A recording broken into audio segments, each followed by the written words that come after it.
Hey everyone, welcome to my channel. Sonali एक बहुत ही मेहनती और समझदार लड़की थी जो एक बड़ी प्राइवेट कंपनी में प्रोजेक्ट मैनेजर के पद पर काम कर रही थी। हर कोई उसकी डेडिकेशन और सिंसियरिटी का कायल था। उसकी काम पर्सनालिटी, इंटेलिजेंट डिसीजंस और ट्रेडिशनल वैल्यूज ने उसे अपने ऑफिस में सभी का फेवरेट बना दिया था।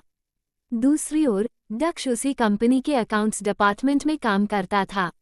वो शांत स्वभाव का था, पर नंबर्स की दुनिया में उसका कमांड बहुत स्ट्रॉन्ग था। दोनों ने कभी प्रॉपर्ली एक दूसरे से बात नहीं की थी, बस अकेजनल फॉर्मल इंटरैक्शंस हुए थे, जैसे लिफ्ट में हल्की सी मुस्कान या ऑफिस इवेंट्स में बेसिक ग्रीटिंग्स। सोनाली की फैमिली टिपिकल मिडिल क्लास थी, जहां शादी को जिंदगी का सबसे इम्पोर्टेंट हिस्सा माना जाता है। वहीं दक्ष की फैमिली थोड़ा कंजर्वेटिव थी, जहां अरेंज्ड मैरिज को ही सर्वोत्तम विकल्प माना जाता था। दोनों ही अपने अपने करियर्स में बिजी थे और अभी शादी का कोई प्लान नहीं था। लेकिन अचानक एक दिन दोनों के पेरेंट्स ने उनके लिए एक रिश्ता तय कर दिया। सोनाली को जब पता चला कि उसकी शादी उसी कंपनी में काम करने वाले दक्ष से तय की गई है, तो उसे बेहद झटका लगा। दक्ष को भी इनिशियली ये बात अजीब लगी, अपने कॉलीग से अरेंज्ड मैरिज। सोनाली ने अपने पेरेंट्स से कहा, मुझे टाइम चाहिए, मैं किसी और को जानती भी नहीं और ना ही अभी शादी करना चाहती हूँ। लेकिन माँ ने कहा, बेटी तुम 27 की हो चुकी हो, अब ज़्यादा देर नहीं करनी चाहिए। दक्ष एक अच्छा लड़का है, हमारी जान पहचान भी है, और तुम दोनों एक ही जगह काम करते हो, ये तो और भी अच्छा है। दक्ष के घर भी कुछ ऐसा ही प्रेशर था। उनके पापा बोले, बेटा लड़की बहुत अच्छे घर की है, संस्कारी है, पढ़ी लिखी है। शादी की जिम्मेदारी अब हमारी तरफ से पूरी होनी चाहिए। दक्ष ने बहुत कोशिश की इनकार करने की, पर आखिर में मजबूरी में हामी भरनी पड़ी। इधर ऑफिस में सोनाली की शादी की न्यूज़ धीरे धीरे फैलने लगी। उसके बॉस मिस्टर कपूर ने एक दिन उसे अपने कैबिन में बुलाया। सोनाली, मैंने सुना तुम शादी कर रही हो, congratulations, I am really happy for you. फिर उन्होंने एक चेक निकालकर उसकी तरफ बढ़ाया, यह मेरी तरफ से तुम्हारे वेडिंग फंक्शंस के लिए एक छोटा सा तोहफा। सोनाली थोड़ी असहज हो गई। Sir, this is too much, I can't accept it. लेकिन उससे पहले कि चेक उसे दिया जाता, वहां दक्षा गया कुछ फाइल्स लेने के लिए। जैसे ही उसकी नज़र चेक और सोनाली पर पड़ी, सब कुछ समझ में आ गया। शाम को दक्ष ने क्वाइटली वो चेक डिक्लाइन कर दिया। उसने अपने मन में तय कर लिया कि वो खुद ही सारी अरेंजमेंट्स देखेगा, चाहे वेडिंग हॉल हो, केटरिंग, गेस्ट लिस्ट या सोनाली के साइड से कोई भी रिक्वायरमेंट। धीरे धीरे दोनों फैमिलीज के बीच मीटिंग्स होने लगी, वेन्यू फाइनल हुआ, डेट्स तय हुई और इन्विटेशंस छपने लगे। सोनाली और दक्ष दोनों ही अभी भी बहुत कंफ्यूज्ड थे, ना प्रॉपर फीलिंग्स थी, ना एक्साइटमेंट, बस एक अनकहा सा प्रेशर और रिस्पॉन्सिबिलिटी थी। पर एक इंटरेस्टिंग बात ये थी कि शादी की तैयारियों के दौरान दोनों को एक दूसरे को ऑब्जर्व करने का मौका मिला। दक्ष ने देखा कि सोनाली कितनी ऑर्गेनाइज्ड है, वो हर चीज़ का ध्यान रखती, उसकी माँ को सपोर्ट करती और कभी कंप्लेन नहीं करती। वहीं सोनाली को दक्ष की साइलेंट केयरिंग नेचर दिखने लगी। वो क्वाइटली सब कुछ मैनेज कर रहा था, पैसे की टेंशन अपने सिर ले ली थी और हर छोटी चीज़ खुद हैंडल कर रहा था। हल्दी सेरेमनी सिंपल येट ब्यूटीफुल रही। सोनाली की दोस्तों ने खूब मज़े किए, पर दक्ष दूर से सिर्फ सब कुछ देखता रहा। मेहंदी के दिन सोनाली ने पहली बार दिल से मुस्कुराया, उसके हाथों में दक्ष का नाम लिखा गया और वो खुद भी सरप्राइज थी कि उसे थोड़ा सा ब्लश क्यों फील हो रहा है। वेडिंग डे आ गया। दोनों ने ट्रेडिशनल आउटफिट्स पहने। सोनाली लाल रंग की हैवी एम्ब्रॉयडर्ड साड़ी में किसी प्रिंसेस से कम नहीं लग रही थी और दक्ष भी क्रीम कलर्ड शेरवानी में रॉयल लग रहा था। मंडप सजा हुआ था, फैमिली मेंबर्स बिजी थे और दोनों के चेहरे पर एक अलग सी शांति थी, जैसे अब वो दोनों किसी अनजाने बॉन्ड को स्वीकार कर चुके हों। फेरे हुए, वाउज लिए गए, बिना ज्यादा बोले, पर आंखों में एक नई शुरुआत की चमक थी। जैसे ही विदाई का टाइम आया, सोनाली की आंखों में आंसू थे, पर वो डर के नहीं, एक नए सफर के इमोशंस थे। दक्ष ने उसे क्वाइटली शोल्डर पर हाथ रखकर सपोर्ट किया, जैसे कहना चाहता हो, अब मैं तुम्हारा साथ हूँ। शादी के बाद फर्स्ट नाइट बहुत ऑकवर्ड रही, ना कोई ड्रामेटिक मोमेंट, ना ज्यादा बात, बस एक शांत सा एटमॉस्फेयर। सोनाली ने कहा, आई नो ये सब बहुत सडन था, मुझे भी समझ नहीं आ रहा क्या कहना चाहिए। दक्ष ने सिर्फ मुस्कुराकर जवाब दिया, same here, but maybe we can start with friendship. Sonali ने पहली बार पूरी तरह से उसकी तरफ देखा और उसे एहसास हुआ कि शायद इस फोर्स्ड रिलेशनशिप में भी कुछ नेचुरल कनेक्शन बनने की शुरुआत हो चुकी है। Subscribe to my channel my dreamy drumland. शादी के अगले दिन सुबह का माहौल बहुत हल्का और खुशनुमा था। घर में रिलेटिव्स थे, सभी न्यूली मैरिड कपल को बधाई दे रहे थे और गिफ्ट्स एक जगह जमा किए जा रहे थे। हर कोई सोनाली और दक्ष की जोड़ी की तारीफ कर रहा था। परफेक्ट मैच, रब ने बना दी जोड़ी, कितने अच्छे लगते हो साथ में। ऐसे कमेंट्स सुनकर दोनों बस फॉर्मल मुस्कान देते, लेकिन उनके दिल में एक अलग ही हलचल थी। सोनाली ने हल्के रंग की कॉटन साड़ी पहन रखी थी और चेहरा बिना मेकअप के भी ग्लोइंग था, मगर उसकी आंखों में नींद की कमी और एक अनजाना सा भारीपन था। दक्ष चुपचाप उसके आसपास था, ना बहुत दूर ना बहुत पास। उसकी आंखें थकी हुई थीं, लेकिन चेहरे पर एक सजग मुस्कान थी। कोई उसे ध्यान से देखता तो समझ सकता कि वो कुछ छिपा रहा है, कोई बात, कोई दर्द, कोई राज।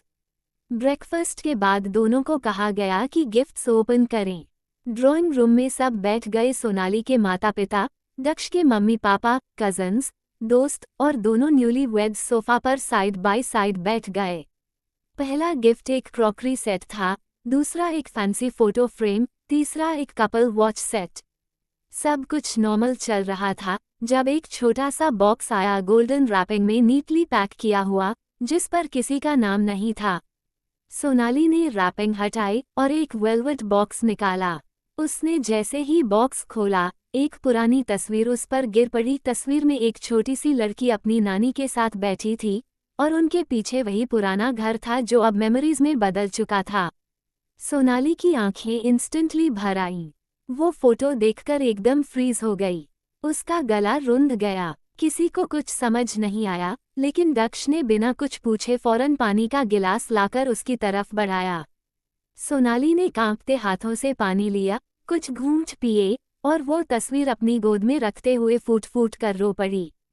सन्नाटा छा गया। दक्ष ने उसके कंधे पर हाथ रखा और धीरे से पूछा, आर यू ओके? सोनाली ने कुछ नहीं कहा, बस हल्के में सिर हिलाया। थोड़ी देर बाद सभी गेस्ट्स को जेंटली कहा गया कि थोड़ा रेस्ट ले लें। जब सब डिस्पर्स हो गए तो सोनाली क्वाइटली कमरे में चली गई। दक्ष भी कुछ देर बाद वहां पहुंचा। मैं जानता हूं वो तस्वीर तुम्हारे लिए बहुत खास रही होगी, दक्ष ने कहा। सोनाली की आवाज टूटी सी थी, वो मेरी नानी है। बचपन में उन्होंने ही मुझे पाला था, जब मम्मी पापा दोनों काम पर जाते थे। उनकी मौत के बाद मैंने कभी उनकी कोई तस्वीर नहीं देखी थी। आई डोंट नो ये गिफ्ट किसने भेजा, पर इसने मुझे तोड़ दिया।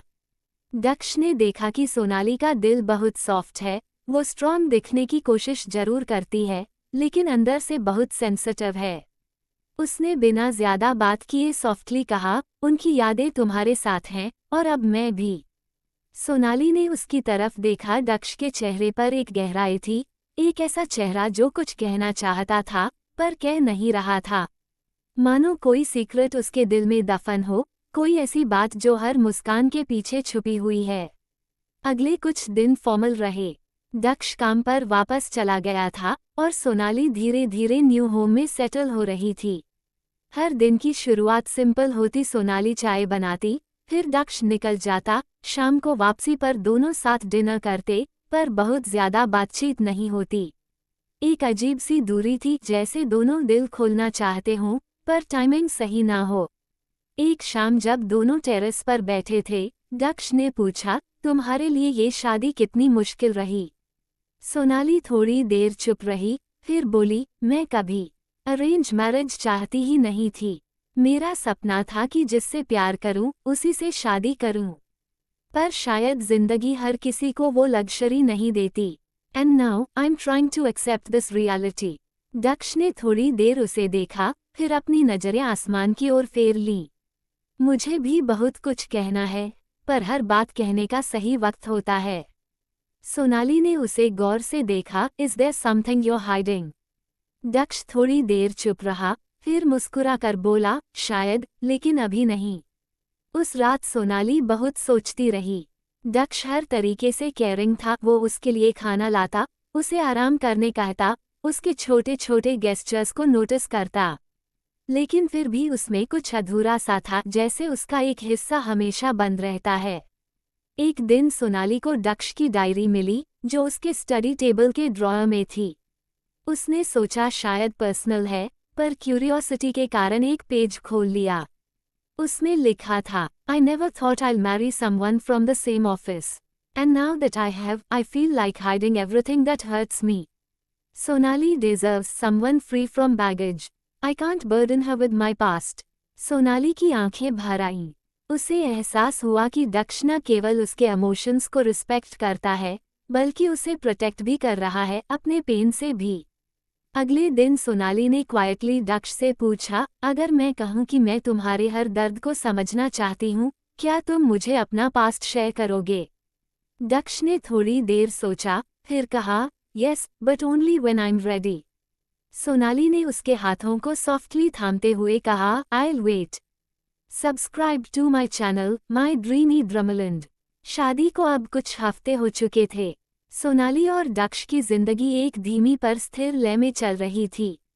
वे दोनों काम पर जाते, एक दूसरे का ध्यान रखते और कभी कभार लंबी बातें भी करते। कुछ रिश्ते शब्दों से नहीं, मौन से गहराते हैं, और यही उनके साथ हो रहा था। लेकिन जिस तरह हर दिन सूरज चमकता है, वैसे ही कभी कभी बादल भी घेर आते हैं। उस दिन सुबह दक्ष कुछ ज्यादा ही खामोश था। वो ब्रेकफास्ट के लिए भी नहीं रुका और जल्दी में ऑफिस निकल गया। सोनाली ने पूछा भी, क्या हुआ? कुछ प्रॉब्लम है? पर दक्ष ने सिर्फ नहीं, कुछ नहीं कहकर बात टाल दी। शाम को सोनाली थोड़ी जल्दी घर आई। उसने सोचा कि दक्ष को सरप्राइज डिनर करेगी। उसका पसंदीदा मटर पनीर बनाया, टेबल सजाया और कैंडल्स भी जला दी। लेकिन जब दक्ष घर आया, उसके चेहरे पर थकान के साथ साथ गुस्सा भी था। सोनाली ने मुस्कुराकर कहा, सरप्राइज डिनर तुम्हारे लिए। चलो, हाथ मुंह धो लो, मैं खाना गरम कर देती हूँ। दक्ष ने उसकी तरफ बिना देखे कहा, प्लीज, मुझे अभी कुछ नहीं खाना। I had a very bad day. Sonali ने हल्के से पूछा, एवरीथिंग ओके? दक्ष ने अचानक आवाज ऊंची कर दी, नहीं, कुछ भी ठीक नहीं है। तुम हर बार क्यों पूछती हो, एवरीथिंग ओके? सब कुछ हमेशा ओके नहीं होता सोनाली। सोनाली ठिठक गई। उसकी आंखों में सवाल थे, लेकिन उसने खुद को संभाला। मैं सिर्फ तुम्हारा हाल पूछ रही थी। दक्ष ने एकदम कोल्ड टोन में कहा, तुम्हें हर चीज में टांग अड़ाने की जरूरत नहीं। I need space. सोनाली के लिए यह पहली बार था जब दक्ष ने इतने कठोर लहजे में बात की थी। उसकी आंखें नम हो गईं। वो चुपचाप किचन चली गई और सारी तैयारी समेटने लगी। रात को जब दोनों अपने कमरे में थे, सोनाली ने सॉफ्टली कहा, दक्ष, तुम्हारे साथ अगर कुछ गलत हुआ है तो मुझे बताओ। मैं तुम्हारी साथी हूँ, पर अगर तुम इस तरह। दक्ष ने उसकी बात बीच में काटते हुए कहा, मुझे किसी से कुछ कहने की जरूरत नहीं। तुम मेरी बीवी हो, इंटेरोगेटर नहीं। और प्लीज इमोशनल ड्रामा मत करो। सोनाली का दिल टूट गया। वो शांत हो गई, लेकिन उसकी आंखें पूरी रात नहीं सो सकीं। दक्ष ने ना तो माफी मांगी और ना ही मॉर्निंग में कुछ एक्सप्लेन किया। वो बस चुपचाप ऑफिस चला गया, जैसे कुछ हुआ ही नहीं। अगले कुछ दिन बेहद भारी रहे। सोनाली ने बातें करना कम कर दिया।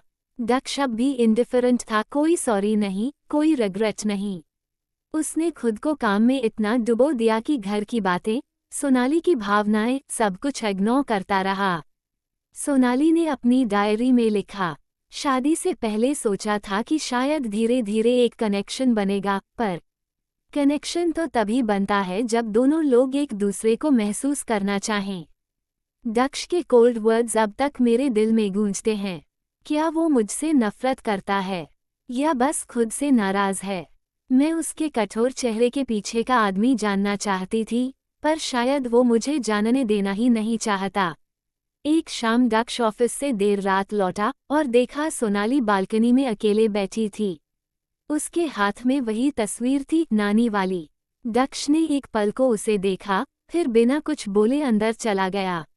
सोनाली ने सॉफ्टली कहा, मैं जानती हूँ तुम पर प्रेशर है, लेकिन तुम्हारा ऐसा कोल्ड बिहेवियर मेरे लिए बहुत पेनफुल है दक्ष।